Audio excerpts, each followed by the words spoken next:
Welcome to classroom. আজকে 20 July current affairs আমরা আপনাদের সামনে নিয়ে এসেছি। আজকে 8টা প্রশ্ন আপনাদের কাছে নিয়ে এসেছি। তাহলে একটা প্রশ্নগুলো দেখবো আর আপনাদের এখানে দেখাবো কিভাবে হবে। তাহলে প্রথমে কোশ্চেনে চলে আসি। তাহলে প্রথম কোশ্চেন দেখুন, বলছে where is the fourth international climate summit. ঠিক আছে, 2024 উপর চতুর্থ আন্তর্জাতিক জলবায়ু সম্মেলন কোথায় অনুষ্ঠিত হয়? ঠিক আছে, তাহলে আমাদের অ্যান্সার কি হয়ে যাবে? আমাদের অ্যান্সার হয়ে যাবে নিউ দিল্লি। ঠিক আছে, কোথায় উপস্থিত হয়, অনুষ্ঠিত হয়? তাহলে কোথায় হয়? নিউ দিল্লিতে। ঠিক আছে, তাহলে অ্যান্সার দেখুন,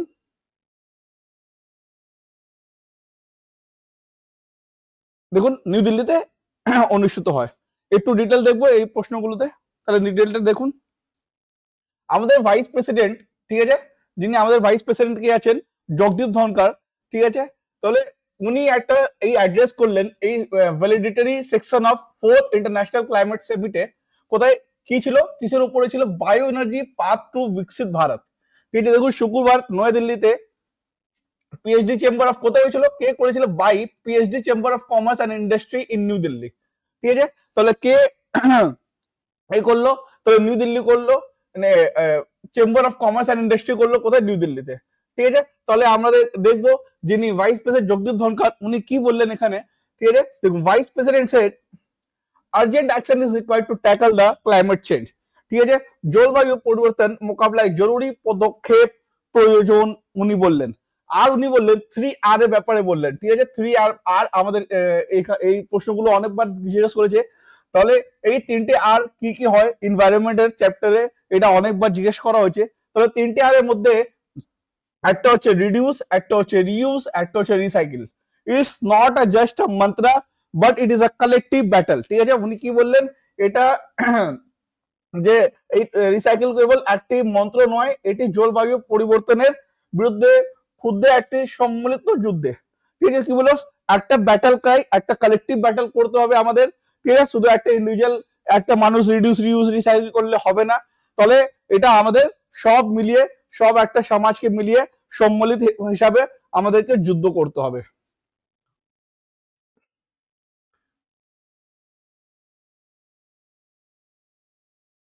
ঠিক আছে, আর দেখুন কি বললেন, he added that India has set a target. কি ইন্ডিয়া কি টার্গেট করেছে? 50%, 50% install electricity capacity from non fossil fuel. ঠিক আছে, আমরা 50% কি করব? ইলেকট্রিসিটি ইনস্টল করব। ঠিক আছে, সেটা হচ্ছে নন ফসিল ফুয়েল। কত অবধি? 2023 সালের মধ্যে আমাদেরকে 50% এটা আমাদের টার্গেট নিচে। And net zero, net zero carbon. ঠিক আছে, আমরা কি করব? নেট জিরো কার্বন কত?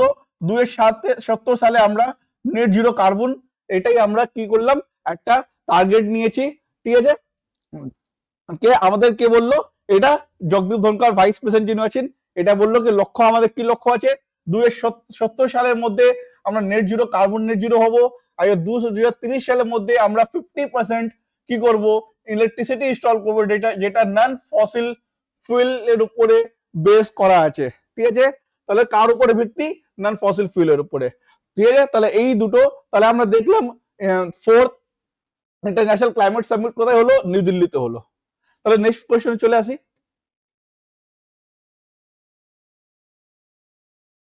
তাহলে দেখুন নেক্সট প্রশ্নটা। তাহলে এই প্রশ্নটা কি বললো? Who in the prestigious award, who in the prestigious Pandit Deendayal Upadhyay telecom excellence award 2023। তাহলে কে telecom equipment research and manufacturing বিভাগে মর্যাদাপূর্ণ Pandit Deendayal Upadhyay telecom and excellence award 2023 জিতেছেন। কে জিতলো? তাহলে আমাদের অ্যান্সার যেটা হয়ে যাবে তেজাস নেটওয়ার্ক। ঠিক আছে, তেজাস নেটওয়ার্ক জয়ী হয়েছে। তো দেখুন তেজাস নেটওয়ার্ক কি করলো? এই অ্যাওয়ার্ডটা জিতলো। ঠিক আছে,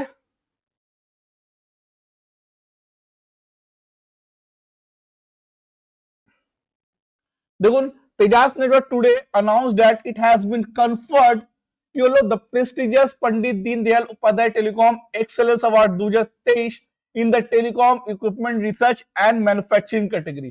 তাহলে কি কোন ক্যাটাগরিতে তেজাস নেটওয়ার্ক এই অ্যাওয়ার্ডটা জয়ী হলো? কোন telecom equipment research and manufacturing country. ঠিক আছে, তেজাস নেটওয়ার্ক আজ ঘোষণা করেছে যে এটি telecom equipment research and manufacturing বিভাগে মর্যাদাপূর্ণ Pandit Deendayal Upadhyay telecom excellence award 2023 ভূষিত হয়েছেন। ঠিক আছে, দ্য অ্যাওয়ার্ড, এই অ্যাওয়ার্ডটা কি কেন দেওয়া হয়? The award recognizes exemplary and outstanding contribution in the areas of telecom innovation, skilling, service, manufacturing and application. তাহলে দেখো পুরস্কারগুলো টেলিকম উদ্ভাবন, দক্ষতা, পরিষেবা, তাহলে উৎপাদন এবং অ্যাপ্লিকেশনের ক্ষেত্রে অনুকরণী এবং অসামান্য আবেদনকে স্বীকৃতি দেয়। ঠিক আছে, তাহলে কি এই অ্যাওয়ার্ডটা কি কেন দেওয়া হয়? এইসব কারণের জন্য দেওয়া হয়। তাহলে তেজাস নেটওয়ার্ক একটা কি? এটা হচ্ছে একটা ইন্টারনেট সার্ভিস প্রোভাইডার। ঠিক আছে, internet service provider Tejas network, তাকে অ্যাওয়ার্ড দেওয়া হলো কোথায়? 2023 Pandit Deendayal Upadhyay telecom excellence award 2023-এ। নেক্সট প্রশ্নতে চলে আসুন।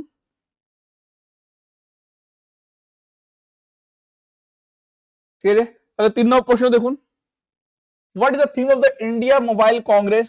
ঠিক আছে, ইন্ডিয়া মোবাইল কংগ্রেস 2024 যেটা অক্টোবরে হবে, তার একটা থিম অ্যানাউন্স করা হলো, থিম ঘোষণা করা হলো। কে ঘোষণা করেছে?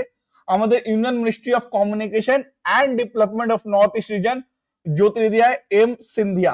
ঠিক আছে, তাহলে সবচেয়ে প্রথম এখানে প্রশ্নটা দেখুন, ইউনিয়ন মিনিস্টারকে কমিউনিকেশন ডেভেলপমেন্ট সাথে সাথে ইউনিয়ন মিনিস্টার ফর কমিউনিকেশন সাথে সাথে ডেভেলপমেন্ট অফ নর্থ ইস্টার্ন রিজনের কে মন্ত্রী কে? তাহলে মন্ত্রীর নাম হয়ে যাবে জ্যোতির্বিদ্যা এম সিন্ধিয়া।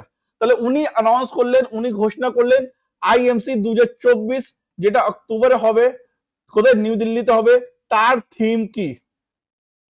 ঠিক আছে, তাহলে তার থিম কি? তাহলে দেখুন, শুক্রবারে উত্তর পূর্ব অঞ্চলের যোগাযোগ উন্নয়ন বিষয়ক কেন্দ্রীয় মন্ত্রী জ্যোতির্বিদ্যা এম সিন্ধিয়া চালু করেন ইন্ডিয়া মোবাইল কংগ্রেস 2023 থিম কি? ঠিক আছে, তাহলে কি থিম আছে দেখে নিন। তাহলে থিম কি হলো? থিম হলো আমার দ্য ফিউচার ইজ নাও। ঠিক আছে, তাহলে কি থিম হলো? দ্য ফিউচার, ভবিষ্যতে এখন, মানে দ্য ফিউচার ইজ নাও, ইংরেজিতে দ্য ফিউচার ইজ নাও। এই থিমটা অ্যানাউন্স করা হলো, ঘোষণা করলো। কে ঘোষণা করলো? আমাদের union minister for communication and development of north eastern region, Jyotiraditya M Scindia. ঠিক আছে, তাহলে দেখুন এই ব্যাপারে একটু দেখি।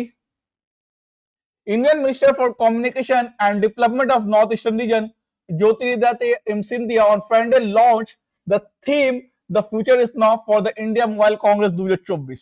তাহলে ইন্ডিয়া মোবাইল কংগ্রেস যেটা অক্টোবর মাসে 2024 হবে, কোথায়? নিউ দিল্লিতে বিজ্ঞান ভবন, সেখানে তার থিম ঘোষণা করা হলো। তার থিম কি হলো? The future is now. ঠিক আছে, দিস থিম আন্ডারস্কোরস ইন্ডিয়া, এই থিম কি বিষয় নিয়ে বা কি অবজেক্টিভ নিয়ে এই থিমটা নিয়ে আসা হলো? India's pivotal role in the global technology, মানে আমাদের ভবিষ্যতে আমরা একটা টেকনোলজি রেভলিউশন যেটা নিয়ে আসছি, promotion to bring together visionaries and innovators from across the globe to showcase cutting edge and advancement and solution। তাহলে এই থিমটা কি আছে? বৈশ্বিক প্রযুক্তিগত বিপ্লবে ভারতের মুখ্য ভূমিকার উপরে জোর দেওয়া, এই থিমটা আমাদের নিয়ে আসা হলো। আর দেখুন কি আছে, আইএমসি মানে ইন্ডিয়ান মোবাইল কংগ্রেস 2024 15 অক্টোবর হবে, কোথায়? Pragati Maidan, new Delhi, will serve as premier platform to display innovative solution। এই দেখুন, এই ইন্ডিয়ান মোবাইল কংগ্রেসে কি কি হবে? ইনোভেটিভ সলিউশন হবে, সার্ভিস হবে and state of the art use করা হবে। এই ইন্ডিয়ান মোবাইল কংগ্রেসের মধ্যে 500 1-to-1 মিটিং হবে, with more than 1000 potential investor আসবে, অ্যাঞ্জেলস আসবে, ইনকিউবেটর আসবে এন্ড ভিসি ফান্ড। তাহলে এতগুলো এই মধ্যে কি কি কাজ হবে সেখানে একটা ডিটেল আপনাদের কাছে আমরা নিয়ে আসলাম। ঠিক আছে, তাহলে কোন দিনে শুরু হবে? 15 অক্টোবরে। কোথায় হবে? প্রগতি ময়দান, নিউ দিল্লিতে। ঠিক আছে, তাহলে কত মিটিং হবে? 500 1-to-1 মিটিং হবে। কতগুলো ইনভেস্টর আসছে? 1000 ইনভেস্টর আপনাদের কাছে এই ইন্ডিয়ান মোবাইল কংগ্রেসে দেখা যাবে। তাহলে নেক্সট কোশ্চেনে আসুন। 4 নম্বর কোশ্চেনে দেখুন, the union minister of agriculture. তাহলে আমরা সব দিয়ে প্রথম যেহেতু আমরা দেখলাম ইউনিয়ন মিনিস্টার অফ কমিউনিকেশন, এখানে দেখবো union minister of agriculture and farmers welfare. তার নাম, তার মন্ত্রীর নাম কি? তাহলে তার মন্ত্রীর নাম হচ্ছে শিবরাজ সিং চৌহান। ইনি কি ছিলেন? ইনি এক্স প্রাক্তন মুখ্যমন্ত্রী অফ এমপি মধ্যপ্রদেশ। ঠিক আছে, তাহলে শিবরাজ সিং চৌহান কে ছিলেন? প্রাক্তন মুখ্যমন্ত্রী অফ মধ্যপ্রদেশ ছিলেন। এখন বর্তমানে উনি কি আছেন? উনি আছেন union minister of agriculture and farmers welfare. ঠিক আছে, the government will provide a subsidy of how many times? কি করবে? তাহলে দেখুন, কেন্দ্রীয় কৃষি ও কৃষক কল্যাণ মন্ত্রী শিবরাজ সিং চৌহান বললেন যে সরকার 3 বছরের জন্য প্রাকৃতিক চাষাবাদ গ্রহণকারী কৃষকদের কত গুণ ভর্তি দেবে। ঠিক আছে, তাহলে কতদিন সাবসিডি যেটা দেওয়া হয়, যে ফার্মার্স গুলোকে যে সাবসিডি দেওয়া হয়, সে সাবসিডি কত গুণ বেশি আমাদের মন্ত্রী অ্যানাউন্স করলেন। কেন? যেহেতু ওরা অ্যাডাপ্ট করছে ন্যাচুরাল ফার্মিং অ্যাডাপ্ট করার জন্য। ঠিক আছে, কি করছে চৌহান? কি বললেন? প্রাকৃতিক চাষাবাদ করার জন্য 3 বছরের জন্য সাবসিডিটা কত গুণ বেশি করে দেওয়া হবে? তাহলে অ্যান্সার হবে 1.5 টাইমস, এখানে অপশন সি। ঠিক আছে, কত গুণ দেওয়া হবে? 1.5 টাইমস। একটু দেখে নিই ডিটেলস গুলো একটু দেখুন। Union minister of agriculture and farmers welfare Shri Shivraj Singh Chouhan address করলেন। কোথায় অ্যাড্রেস করলেন? কোন মিটিং ছিল? Regional consultation program on the science of natural farming. Natural farming এর উপরে একটা প্রোগ্রাম ছিল। কোথায় প্রোগ্রাম ছিল? লখনৌ। লখনৌ কি আছে? লখনৌ হলো আপনার উত্তরপ্রদেশের ক্যাপিটাল। ঠিক আছে, Lucknow capital of Uttar Pradesh CM नाम योगी आदित्यनाथ। UP CM Yogi Adityanath. আমরা জানি উত্তরপ্রদেশে একটাই ন্যাশনাল পার্ক অবস্থিত আছে, তার নাম কি হচ্ছে দুধুয়া ন্যাশনাল পার্ক। দুধুয়া ন্যাশনাল পার্ক অবস্থিত কোথায়? উত্তরপ্রদেশে। ঠিক আছে, মাত্র একটাই ন্যাশনাল পার্ক, কোথায়? দুধুয়া ন্যাশনাল পার্ক উত্তরপ্রদেশে অবস্থিত। ঠিক আছে, তাহলে লখনৌ, যেখানে উনি বললেন কি natural farming will increase the yield of fields without using any chemicals and fertilizer। যে আমরা চাষ করি, চাষে আমরা কি করে? আমরা সার দিয়ে যে চাষ করি, আলাদা আলাদা ফার্টিলাইজার ইউজ করে চাষ করি, তাহলে আমাদের যে মন্ত্রী আছেন উনি ন্যাচুরাল ফার্মিং এ মানে আমাদের ট্রান্সফার করার জন্য, মানে ন্যাচুরাল ফার্মিং এ চাষবাস করার জন্য উনি কি করছেন? জোর দিচ্ছেন। ঠিক আছে, দেখুন কৃষক কল্যাণ শ্রী শিবরাজ সিং চৌহান আজকে প্রাকৃতিক চাষের বিজ্ঞানের উপরে আঞ্চলিক পরামর্শ প্রোগ্রাম ভাষণ দিলেন, যেখানে তিনি বলেছিলেন যে প্রাকৃতিক চাষ কোনো রাসায়নিক এবং সার ব্যবহার না করে ক্ষেতের ফলন বাড়াবেন। ঠিক আছে, তাহলে গভর্নমেন্ট কি করবে?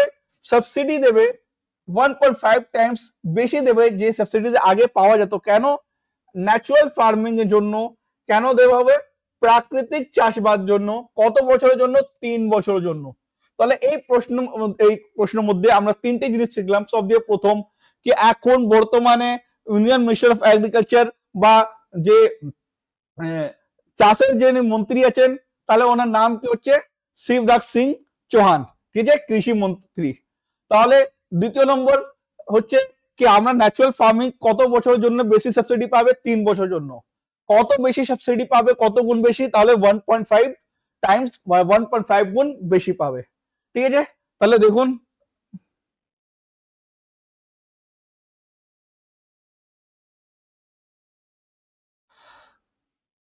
তাহলে আর দেখুন ইউনিয়ন মিনিস্টার সেট আবার কি বললেন? প্রমোট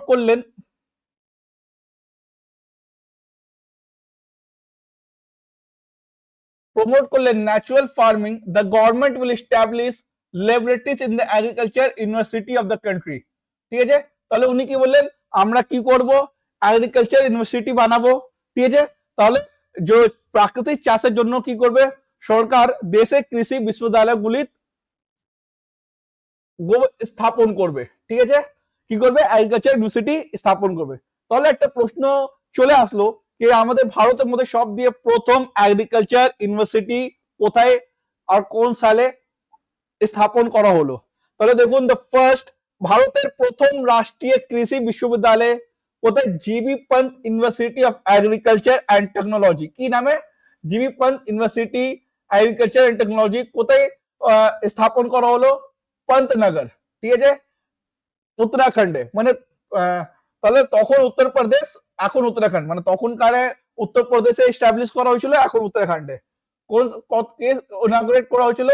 আমাদের প্রথম প্রধানমন্ত্রী জওয়াহরলাল নেহরু 17 নভেম্বর 1960 সালে প্রথম এগ্রিকালচার ইউনিভার্সিটি অফ ইন্ডিয়া কি করলো? স্থাপন করা হলো। ঠিক আছে, উদ্বোধন করেছিলেন কি আমাদের প্রথম প্রধানমন্ত্রী জওয়াহরলাল নেহরু। ঠিক আছে, তাহলে দেখুন নেক্সট প্রশ্নতে চলে আসি। 5 নম্বর প্রশ্নতে দেখুন, which ইউনিয়ন মিনিস্টার, কোন কেন্দ্রীয় মন্ত্রী লঞ্চ করলো, চালু করলো ওয়ান সায়েন্টিস্ট ওয়ান প্রোডাক্ট। ঠিক আছে, one scientist one product program কে চালু করলো, কে কেন্দ্রীয় মন্ত্রী? ঠিক আছে, তাহলে আমাদের এখানে অ্যান্সার চলে আসবে যে আমাদের কৃষি মন্ত্রী আছেন, ইউনিয়ন মিনিস্টার অফ ফার্মিং আছেন, তার নাম হচ্ছে শিবরাজ সিং চৌহান। তিনি কি করলেন? লঞ্চ করলেন, কি চালু করলেন? One scientist one product. ঠিক আছে, তাহলে একটু দেখি নিয়ে ডিটেলটা দেখে নিই। ডিটেলটা দেখুন, ICAR Indian council of agriculture research unveil a ground breaking initiative, একটা ইনিশিয়েটিভ নেওয়া হলো Indian council of agriculture research 80। তাহলে ICAR এর ফুল ফর্ম কি হলো? ICAR এর full form Indian council of agriculture research. একটি যুগান্তকারী উদ্যোগ নিল। ঠিক আছে, কি উদ্যোগ নিল? Promises to revolutionize the landscape of agriculture and animal husbandry research in India. দেখুন ICAR এর কাজ কি হয়? এই কৃষি উপরে যে রিসার্চ করা হয়, কৃষি উপরে যে আলাদা আলাদা বিভিন্ন রকমের যে রিসার্চ হয়, তার কাজ হচ্ছে ICAR এর কাজ। তাহলে উনি কি লঞ্চ করলো, কি উদ্যোগ নিল? ওয়ান সায়েন্টিস্ট ওয়ান প্রোডাক্ট, মানে একটা সায়েন্টিস্ট একটা প্রোডাক্ট নিয়ে কাজ করবে। ঠিক আছে, তাহলে 16 জুলাইতে লঞ্চ করলো। Significant milestone in the organization commitment advance, মানে আমাদের এগ্রিকালচার, আমাদের কৃষি উপরে যে advance science and technology use করে সেটার জন্য উনি লঞ্চ করলেন। ঠিক আছে, চালু হওয়ার জন্য নির্ধারিত হয়েছে একটা কৃষি বিজ্ঞান ও প্রযুক্তির অগ্রগতির জন্য সংস্থার প্রতিশ্রুতি নিল। তাহলে দেখুন ICAR কি আছে? একটা অটোনোমাস বডি। ঠিক আছে, responsible for coordinating agriculture education and research in India. কিসের উপরে রিসার্চ করে? কি কাজ আছে ICAR এ? এগ্রিকালচার এর এডুকেশন এন্ড রিসার্চ করবে ইন্ডিয়ার উপরে, মানে কৃষির উপরে যে জ্ঞান আছে তার উপরে রিসার্চ করবে। ইট কাকে রিপোর্ট করে? Department of agriculture research and education, ministry of agriculture. তাহলে কাকে কাকে রিপোর্ট করবে? ঠিক আছে, কার দায়ী কি আছে? তাহলে union minister of agriculture serve as a president. তাহলে আমরা দেখবো কেন্দ্রীয় কৃষি মন্ত্রী সভাপতি হিসাবে কাজ করে। ঠিক আছে, তাহলে আমি বলবো ICAR এর প্রেসিডেন্ট কে হয়, ICAR এর সভাপতি কে হয়, প্রেসিডেন্ট কে হয়? তাহলে আমরা বলবো কৃষি মিনিস্টার। ঠিক আছে, এগ্রিকালচার মিনিস্টার এর প্রেসিডেন্ট হয়। ঠিক আছে, তাহলে ICAR এর কাজ দেখলাম। ICAR যে একটা লঞ্চ করলো, একটা উদ্যোগ নিল, ওয়ান সায়েন্টিস্ট ওয়ান প্রোডাক্ট। কে লঞ্চ করলো? তাহলে আমাদের শিবরাজ সিং চৌহান, কৃষি মন্ত্রী যিনি আছেন, উনি লঞ্চ করলেন। আর দেখে নেব ICAR ব্যাপারে একটু দেখে নিন। It is the largest network of agriculture research and education institute in the world, মানে আমাদের সব দিয়ে বৃহত্তম নেটওয়ার্ক। ঠিক আছে, সব দিয়ে বৃহত্তম নেটওয়ার্ক, বিশ্বের সব কৃষি গবেষণা শিক্ষা প্রতিষ্ঠানের মধ্যে সব দিয়ে বড় নেটওয়ার্ক যেটা হচ্ছে সেটা হচ্ছে ICAR, Indian council of agriculture research. তাহলে আমরা দেখে নেবো কোন সালে প্রতিষ্ঠা হলো। 16 জুলাই 1929 সালে প্রতিষ্ঠা হলো। হেড অফিস কোথায়? তাহলে নিউ দিল্লিতে হেড অফিস। তাহলে ICAR হেড অফিস নিউ দিল্লিতে। তাহলে ICAR এর ফুল ফর্ম আপনারা মনে রাখবেন। তাহলে দেখুন এই ICAR এর লোগো হচ্ছে, দেখুন ICAR এর লোগো। ঠিক আছে, তাহলে কি হলো? Indian council of agriculture research কি হলো? ICAR এর ফুল ফর্ম। ঠিক আছে, তাহলে নেক্সট প্রশ্নে চলে আসবো। 6 নম্বর প্রশ্ন দেখুন, Chennai super king set up super king academy in which city? তাহলে চেন্নাই সুপার কিং কোন শহরে সুপার কিংস একাডেমি স্থাপন করলো? ঠিক আছে, তাহলে চেন্নাই সুপার কিং যে IPL এর একটা টিম, সে টিম একটা সেট আপ করলো সুপার কিং একাডেমি। কোথায়, কোন শহরে সেট আপ করলো, স্থাপন করলো? তাহলে অ্যান্সার কি হয়ে যাবে? সিডনি। সিডনি কোথায়? অস্ট্রেলিয়াতে। ঠিক, সিডনি কোথায়? অস্ট্রেলিয়াতে। তাহলে টোকিও কোথায়? টোকিও কোন দেশের সিটি, শহর? তো জাপানে। নিউ ইয়র্ক কোথায়? ইউএস এর মধ্যে। আবুধাবি কোথায়? ইউএই মধ্যে, ইউনাইটেড আরব এমিরেটস এর ক্যাপিটালও আবুধাবি। তাহলে চেন্নাই সুপার কিংস কোন শহরে সুপার কিং একাডেমি স্থাপন করলো? তাহলে সিডনি। তাহলে দেখে নেবো একটু। তাহলে দেখুন সিডনি অ্যান্সার চলে আসলো। The Chennai Super King has announced a significant expansion of its global presence within the establishment of a third international. তাহলে আমরা দেখবো চেন্নাই সুপার কিং অস্ট্রেলিয়ার সিডনিতে তার তৃতীয় আন্তর্জাতিক সুপার কিং একাডেমির প্রতিষ্ঠার মাধ্যমে তার বিশ্বব্যাপী উপস্থিতির উল্লেখযোগ্য সম্প্রসারণের ঘোষণা দিয়েছে। তাহলে এটা নিয়ে 3 নম্বর মানে তৃতীয় বিশ্বব্যাপী একটা স্টেডিয়াম উনি উপস্থিত করলেন, স্থাপন করলেন। তাহলে এর আগে দুটো কোথায় না কোথায় করেছে সেটা আমরা দেখে নেবো। This academy set to commence its coaching program. তাহলে ওখানে যে একটা স্টেডিয়াম যে এখানে একটা করা হলো, সেট আপ করা হলো, সেখানে কি হবে? সেখানে কোচিং প্রোগ্রাম করা হবে for both boys and girls. ঠিক আছে, aligns with CSK vision of promoting, ক্রিকেটকে প্রমোট করা হবে অ্যাক্রস জেন্ডার, মানে জেন্ডার ওয়াইজ দেখবে না যে মেয়ে না ছেলে, সবাই জন্য যে ক্রিকেটকে কি করা হবে? প্রমোট করা হবে। তাহলে দেখুন ছেলে এবং মেয়ে উভয়ের জন্যই তার কোচিং প্রোগ্রাম শুরু করতে চলেছে। এই অন্তর্ভুক্তিমূলক পদ্ধতি লিঙ্ক জুড়ে ক্রিকেট প্রচার এবং একটি নতুন প্রজন্ম ক্রিকেটের লালন পালনের সিএসকে দৃষ্টিভঙ্গির সাথে সারিবদ্ধ।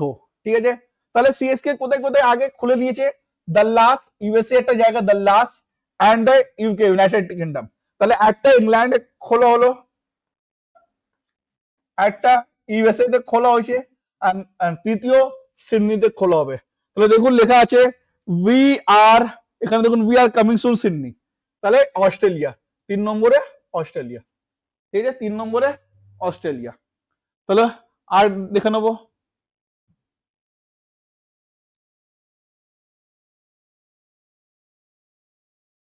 তাহলে দেখুন নেক্সট কোশ্চেন কি আছে? which Indian space scientist, আমাদের ভারতীয় মহাকাশ বিজ্ঞানী কে কি দেওয়া হলো? অ্যাওয়ার্ড রিসিভ করলো honour at the global space conference from the prestigious organisation committee on space research COSPAR. তাহলে কসপার ঠিক আছে একটা অর্গানাইজেশন, কি আছে COSPAR full form? Conference from the prestigious organisation committee on space research. ঠিক আছে, space and research. তাহলে সেই কসপার আমাদের দুটো সায়েন্টিস্টকে কি করলো? সম্মেলন করলো, একটা সম্মানিত করলো, একটা অ্যাওয়ার্ড দিয়ে সম্মানিত করলো। তাহলে কোন ভারতীয় মহাকাশ বিজ্ঞানী বিশ্বব্যাপী মহাকাশ সম্মেলন সম্মানিত সংস্থা committee on space research cost per থেকে সম্মান পেয়েছে? তাহলে কি হয়ে যাবে? তাহলে দেখুন প্রহ্লাদ চন্দ্র আগরওয়াল এবং অনিল ভরদ্বাজ এই দুজনেই অ্যাওয়ার্ড পেয়েছে, অ্যাওয়ার্ড দিয়ে সম্মানিত করা হলো। ঠিক আছে, তাহলে আমরা দেখে নেবো কি কি অ্যাওয়ার্ড দেওয়া হলো। ঠিক আছে, সেটা দেখে নিন ডিটেল ভাবে একটু। দেখুন বোথ অফ দ্য অ্যাবভ, উপরে দুটোই। তাহলে দেখুন এই দুজন আছেন। তাহলে space scientist Prahlad Chandra Agarwal and Anil Bharadwaj এই দুজনকে committee on space research COSPAR at its biennial meeting, ঠিক আছে, কোথায় মিটিং হয়েছিল? সাউথ কোরিয়ার জায়গা একটা বুসান বলে একটা জায়গা আছে, সেখানে এই মিটিং হলো। সেখানে ওনার কন্ট্রিবিউশন কে ওনাকে সম্মানিত করা হলো। তাহলে দেখুন আমাদের প্রহ্লাদ চন্দ্র আগরওয়াল যিনি আছেন, যিনি বিজ্ঞানী, যিনি সায়েন্টিস্ট প্রহ্লাদ চন্দ্র আগরওয়াল যিনি আছেন, তাকে হ্যারি মেসি অ্যাওয়ার্ড দেওয়া হলো। তো the Harry Messi Award is given to a person's outstanding contribution to space research. যারা স্পেস রিসার্চ উপরে কাজ করে, যার কন্ট্রিবিউশন থাকে, তাকে হ্যারি মেসি অ্যাওয়ার্ড দেওয়া হয়। For which a leadership role is particularly important, এই রিসার্চের জন্য এই রোলটা খুবই গুরুত্ব। তো দেখুন বিখ্যাত মহাকাশ বিজ্ঞানী প্রহ্লাদ চন্দ্র আগরওয়াল তাকে হ্যারি মেসি পুরস্কার থেকে ভূষিত হয়েছেন। মহাকাশ গবেষণায় একজন ব্যক্তির সম্মানে আবেদনের জন্য হ্যারি মেসি অ্যাওয়ার্ড দেওয়া হয়, যার জন্য নেতৃত্ব ভূমিকায় বিশেষভাবে গুরুত্বপূর্ণ। ঠিক আছে, আমাদের আরেকটা অ্যাওয়ার্ডের মধ্যে আরেকটা কি করা হলো? একটা মাইনর প্ল্যানেট, একটা ছোট প্ল্যানেট নামকরণ করা হলো। কার উপরে? আমাদের এই প্রফেসর আগরওয়াল উপরে একটা আমাদের নামকরণ হলো কিসের একটা প্ল্যানেটে। তাহলে পুরস্কার অংশ হিসাবে অধ্যাপক অগ্রওয়ালের নামে একটি ক্ষুদ্র গ্রহের নামকরণ করা হয়েছে। ঠিক আছে, তাহলে আমরা একটু আর দেখে নিই আমাদের এই যে প্রহ্লাদ চন্দ্র আগরওয়াল কোন ইউনিভার্সিটি প্রফেসর ছিলেন সেটা একটু দেখে নেব। তো দেখুন, professor Prahlad Chandra Agarwal retired was a professor in the Department of Astronomy and Astrophysics at the Tata Institute of Fundamental Research in Mumbai, Maharashtra. তাহলে মহারাষ্ট্র মুম্বাই সেখানে অবস্থিত একটা institute, tata institute of fundamental research, সেখানে একটা ডিপার্টমেন্ট যার নাম হচ্ছে অ্যাস্ট্রোনমি এন্ড অ্যাস্ট্রোফিজিক্স ডিপার্টমেন্ট, সেখানে উনি একটা রিটায়ার্ড প্রফেসর, কে প্রফেসর প্রহ্লাদ চন্দ্র আগরওয়াল। ঠিক আছে, তাহলে দেখুন অধ্যাপক চন্দ্র আগরওয়াল মুম্বাই মহারাষ্ট্রের Tata institute of fundamental research জাতিবুদ্ধ এবং জাতি পদার্থবিদ্য বিভাগের উনি অধ্যাপক ছিলেন। Professor Agarwal was also part of the Chandrayaan one, ইনি চন্দ্রয়ান-1 মিশনে যুক্ত ছিলেন। অধ্যাপক আগরওয়াল চন্দ্রয়ান মিশনের অংশ ছিলেন, যুক্ত ছিলেন। ঠিক আছে, এই চন্দ্রয়ান মিশন যেটা লঞ্চ করা হলো ইসরো থেকে 22 অক্টোবর 2008 সালে। ঠিক আছে, যে মুনকে স্টাডি করার হিসাবে, ঠিক আছে, যে চাঁদকে অধ্যয়ন করার জন্য এই মিশনটা লঞ্চ করা হয়েছিল 2008-এ, সেখানে উনি একটা অংশ ছিলেন প্রফেসর আগরওয়াল, বা ওখানে এই মিশনে উনি যুক্ত ছিলেন। অনিল ভারদ্বাজ যাকে অ্যাওয়ার্ড দেওয়া হলো, যাকে সম্মানিত করা হলো, কি অ্যাওয়ার্ড দিয়ে? বিক্রম সারাভাই মেডেল। ঠিক আছে, তাহলে আমরা দেখলাম ওনাকে হ্যারি মেসি অ্যাওয়ার্ড দেওয়া হলো, আর এখানে বিক্রম সারাভাই মেডেল দেওয়া হলো কাকে? অনিল ভারদ্বাজকে। ঠিক আছে, তাহলে দুজন আমাদের বিজ্ঞানী, দুজন আমাদের বিখ্যাত বিজ্ঞানী কে তাকে সম্মানিত করা হলো অ্যাওয়ার্ড দিয়ে। কারা দিয়েছে? কসপার সায়েন্টিস্ট দিয়েছে। একটু কসপার ব্যাপারে দেখে নি। অনিল ভারদ্বাজ যিনি আছেন উনি director of physics. Anil Bharadwaj যিনি আছেন উনি ডাইরেক্টর অফ ফিজিক্স।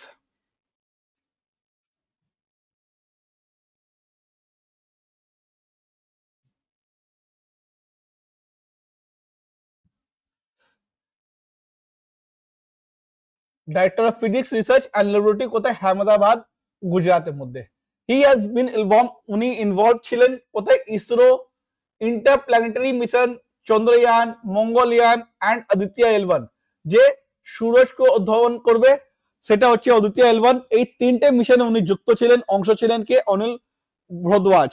তাহলে অনিল ভারদ্বাজ বর্তমান গুজরাটের আহমেদাবাদের ফিজিক্যাল রিসার্চ ল্যাবরেটরির পরিচালক। ঠিক আছে, তিনি চন্দ্রযান, মঙ্গলয়ান এবং আদিত্য L1 সূর্যের অধ্যয়ন মিশনে ইসরোর অন্তর্গ্রহ মিশনে জড়িত ছিলেন। তো professor Agarwal was also part of Chandrayaan mission, যেটা 22 অক্টোবর 2008-এ লঞ্চ করা হলো। তাহলে প্রফেসর আগরওয়াল এবং ঠিক আছে, তাহলে আমরা প্রফেসর আগরওয়ালটা দেখে নিলাম। কসপার কি আছে? কসপার হচ্ছে international council of scientific union. ঠিক আছে, যতগুলো সায়েন্টিস্ট, যতগুলো বিজ্ঞানী আছে, তাহলে ইন্টারন্যাশনাল যত আছে, তাহলে আমরা দেখবো কসপার কি আছে? প্রতিষ্ঠা হয়েছিল international council of scientific union হিসাবে। ঠিক আছে, তাকে আমরা ইন্টারন্যাশনাল সায়েন্স কাউন্সিল বলা হয়। হেডকোয়ার্টার কোথায়? কসপার হেডকোয়ার্টার হচ্ছে প্যারিস, ফ্রান্সের মধ্যে। ঠিক আছে, তাহলে লাস্ট কোশ্চেন আমরা চলে আসি। এটা লাস্ট কোশ্চেন দেখুন, on which day is the international chess day? ঠিক আছে, তাহলে আমরা প্রতি বছর কোন দিন আন্তর্জাতিক দাবা দিবস পালিত হয়? কোন দিন আমরা চেস ডে হিসাবে আমরা পালিত করি? তাহলে আমাদের অ্যান্সার যাবে 20 জুলাই, যেটা আজকের দিন। আজকের দিন আমরা কি সেলিব্রেট করি? আমরা আজকের দিন কি পালিত করি? Chess day. ঠিক আছে, তাহলে চেস ডে ব্যাপারে একটু দেখে নি। তাহলে দেখুন অ্যান্সার হচ্ছে chess day.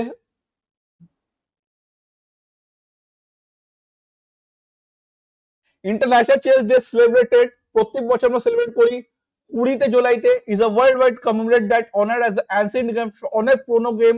Chess is profound important global culture, education and intellectual development. তাহলে দেখো, আন্তর্জাতিক দাবা দিবস প্রত্যেক বছর 20 জুলাই পালিত হয়। এটি একটা বিশ্বব্যাপী সম্মেলন যা দাবা খেলাকে সম্মান করে এবং বিশ্ব সংস্কৃতি, শিক্ষা এবং বুদ্ধিবৃত্তিক বিকাশের গভীর প্রভাবকে সম্মান করা হয়। দিস ডেট হোল্ড, কেন এই দিনে আমরা সেলিব্রেট করি চেস ডে? তাহলে এখানে লেখা আছে দেখুন, commemorate the founding of the international chess FIDE. FIDE একটা অর্গানাইজেশন, ঠিক আছে, ফিডে একটা অর্গানাইজেশন, ঠিক আছে। Founding of the international chess, ঠিক আছে, দেখুন founding of international chess federation, FIDE full form হচ্ছে ইন্টারন্যাশনাল চেস ফেডারেশন, ঠিক আছে। সেটা 20 জুলাই 1924 প্যারিস ফ্রান্সের মধ্যে কি করা হয়েছিল, ফাউন্ড করা হয়েছিল। তো দেখুন এই তারিখটি দাবা জগতে বিশেষ গুরুত্ব বহন করে, কারণ এটি ফ্রান্সের প্যারিসের ফ্রান্স 20 জুলাই 1924 সালে আন্তর্জাতিক দাবা ফেডারেশন প্রতিষ্ঠার সম্মেলনের কারণে এই দিনটা আমরা 20 জুলাইতে চেস ডে, দাবা দিবস হিসাবে সেলিব্রেট করি।